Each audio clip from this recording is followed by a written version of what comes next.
Բարև, սիրելիներ, եկեք տեսնենք երկրորդ օրինաց 10-րդ գլուխը։ Այստեղ կգարտանք զգուշացումներ գեղձ մարգարեներեն, գեղձ ճասվածներեն եւ թե Աստված ինչպես պիտի փորձե մարդոց։ Առաջին համարի մեջ Աստված գսե, որ նույնիսկ եթե գեղձ մարգարեն նշան մը ընե եւ այդ նշանը գադարվի եւ մարգարեն ըսե երթանք օդար Աստվածներ ճաշտենք, իսրայելցիները պետք չէ այդ մարգարեին խոսքը մտի գնեն, որովհետեւ անգուրանա հավատքի մեծագույն ճշմարտությունը, որ Տերը մեր Աստվածը միակ ճշմարիտ Աստվածն է։ Նաեւ 5-րդ համարի մեջ ովևէ մարգարե, որ կփորձեր հրաբուրել կամ շեղել Աստծո ժողովուրդը, Աստված ճաշտել է, պետք է մահապատիժի ենթարկվեր։ Այդ կնմանի քաղցկեղ հիվանդության եւ լավագույն բուժումը զայն վերցնելն է։ 10-րդ համարը գսե, որ մարդ պետք է կարգոծեր իր ընտանիքին անդամը մինչև մահ, եթե այդ անձը փորձեր զինք դերոճմե հերացնել։ Այդ մեկը խիստ կթվեր, բայց ի վերջո բազմաթիվ կյանքեր պիտի փրկվեր։ Դերը գրավաշտությունը կհամարեր ծայրահեղ մեղք։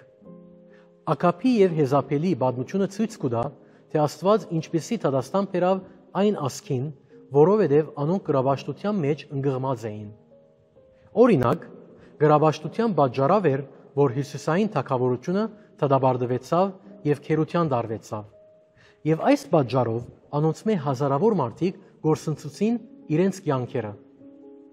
Եվ այսպիսով ավելի լավ է մի քանիներ սպաննվին, քան մեծ բազմությունը գործվի։ Ժողովրդին բազմիցս անգամներ գսվի, որ չհերանան ճշմարիտ եւ գենթանի Աստծմե։ Մինչև այն ադեմ, որ անոնք կծարայեն Աստծո, օրդություն պիտի ելար։ Բայց երբ անոնք ծախողեցան, անեծքներն ու դատաստանը եկավ անոնց վրա։ 16-րդ համարի մեջ կգարտանք, որ Տերը պիտի գործաներ ամբողջ քաղաքը, եթե բնակիչները հրաբուրվեին, ճաշտելով օդար Աստվածներ։ Հիմա ենթադրենք, թե այդ քաղաքի մեջ անցումը չէր հետևեր այդ օդար Աստվածներուն, բայց լուր կմնար չփողոքելով մույսներուն ըրածներուն թեմ։ Անալ նույնպես պետք էր դադարդվեր մնացյալին հետ։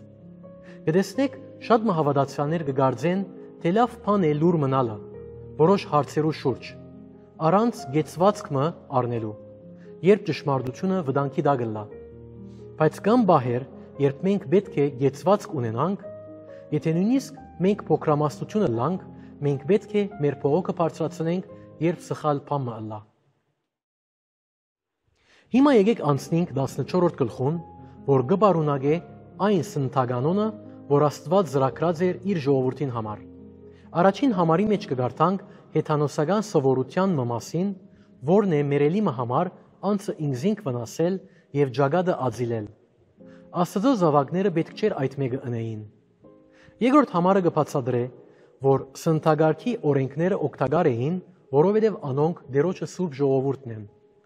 Սակայն անոնց սննդագարքը բարձավես գրոնական պատճառները ավելի էր։ Այդ ուներ ֆիզիկական օգուտներ, եւ այդ օգուտը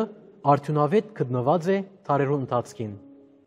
Աստված կհստակացնե, որ միայն մաքուր կենդանիները պետք էր ուտեին եւ պետք էր հերանային ուրիշ մի քանի կենդանիներ։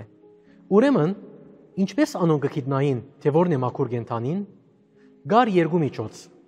Անոնց արդոնված էր ուտել ջեղկված գջղակներ ունեցող կենդանիներ, որոնք գորոջան։ Այդ ջեղկված կամ անչադված գջղակը կխորհրդանշե հավատացյալին ընթացքը, որ Գաբրի մարմնի եւ աշխարհի ցանկություններեն անչադված կյանքը։ Հռոմեացիսի մեջ Պողոս կսե, որ անչադված էր ավետարանին համար, ոչ թե որոշ բանեմը անչադված, այլ բանիմը համար անչադված։ Այսինքն առանձնացած, հատկացված Քրիստոսին միանալու համար։ Կարելի է նաև ասել, որ որոջալը փոխաբերություն մնե Աստծո խոսքին շուրջ խորհրդածելու հատկացված ժամանակին համար։ Սիրելիներ, ինչպես է ձեր ընթացքը այսօր։ Դուք ամեն օր գորոջակ Աստծո խոսքը։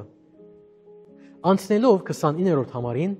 Աստված կխնդրե մարդոցմե բաժնեկցիլ իրենց ունեցածը, իրենց դրնեն ներս եղող գարիքավորներուն հետ, որբեսի բոլորն ալ ուդեն եւ գշտանան։ Աստված խոստացավ նույնապես օրհնել իր ժողովուրդը իրենց ցերքի բոլոր գործերուն մեջ եթե անոնք այդ մեկը ընեին։ Սիրելիս, արդյոք կբաժնեկցիս Աստծո ունեցած այդ մտահոգությունը աղքատներուն եւ գարիքավորներուն նկատմամբ եւ ինչպես կվարվիս այդ առընչությամբ։ Նաեւ սիրելիս, ինչ է այդ բուժումի եւ վիրահատության գարիքը, որ ունիս յանքիդ այն մարզերու մեջ, որոնք չեն համապատասխաներ Աստծո կամքին եւ նպատակին։